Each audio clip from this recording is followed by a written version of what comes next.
Restons zen. Vous savez, dans la vie, il y a plein de trucs qui m'énervent. Le prix de l'essence, la pub dans une boîte aux lettres où il y a marqué « Merci, pas de pub ». Mais tu sais pas lire ou quoi? Il y a marqué « Pas de pub ».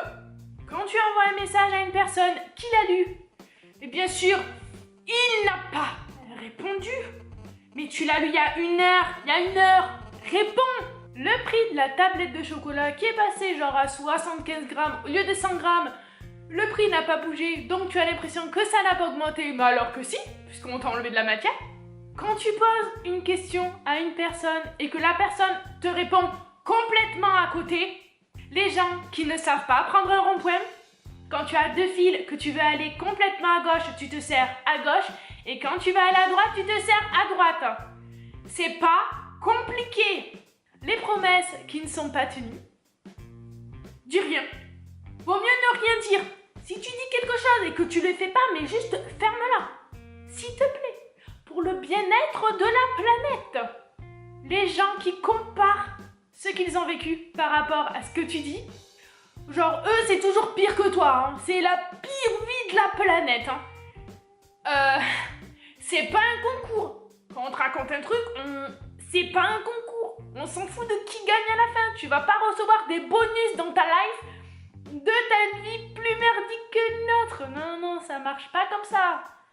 Et le pire, ce qui m'a profondément énervé en ce moment et dont j'ai eu l'idée de faire cette sublime vidéo, c'est la recherche d'appartements.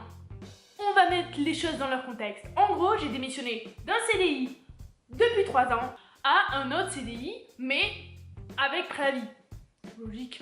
Et dans une autre ville, puisque je voulais changer de ville et de boulot. J'ai 3 fois le montant du loyer comme salaire. Donc je me suis dit, innocemment, que j'allais avoir aucun souci pour louer. Mais quelle innocence, mais quelle innocence! Comme je vous disais, j'ai démissionné et donc le nouveau boulot a un préavis. Et pour les assurances, ça passe pas. Voilà le truc qui m'énerve aujourd'hui en 2018 en France. Tu gagnes correctement ta vie. Tu peux prétendre à un loyer dit correct, limite un peu cher. Tu gagnes 3 fois le montant du loyer, mais comme tu n'es pas dans des cases, tu galères à louer.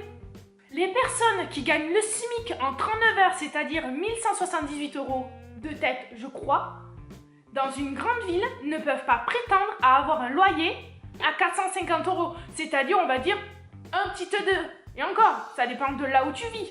Un truc trop drôle. Il y a un mec qui a visité l'appartement que je voulais et que je n'ai pas eu, qui touchait 2500 € pour un loyer à 530 €, me semble. Faites le calcul avec moi, on est d'accord? Ça passe. Oui, mais non, il n'a pas pu louer cet appartement. Mais pourquoi? Je me suis posé la même question. Ben, il gagne trop bien sa vie.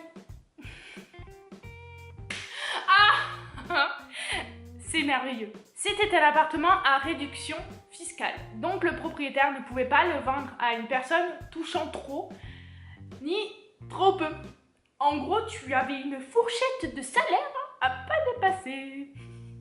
En fait, la vie, c'est un jeu. C'est soit tu rentres dans une case, soit tu rentres pas. Et vaut mieux pour toi d'y rentrer. Hein. C'est tellement compliqué de trouver un logement de nos jours que bientôt, pour louer, il te faudra un certificat médical avec ton groupe sanguin. Et si tu n'as pas AB, bah tu peux pas louer. J'ai eu de la chance et j'ai trouvé l'appartement que je recherchais grâce au papa d'une très bonne amie. D'ailleurs, merci beaucoup encore. Dites-moi vous, en commentaire, quel est le truc qui vous énerve et je pourrais peut-être faire une vidéo de toutes vos réponses. Enfin, j'espère qu'il y en aura un peu quand même. S'il vous plaît, mettez-moi une réponse. Merci d'avoir regardé cette vidéo. Mets un like et surtout, partage-la. Merci. Bisous love.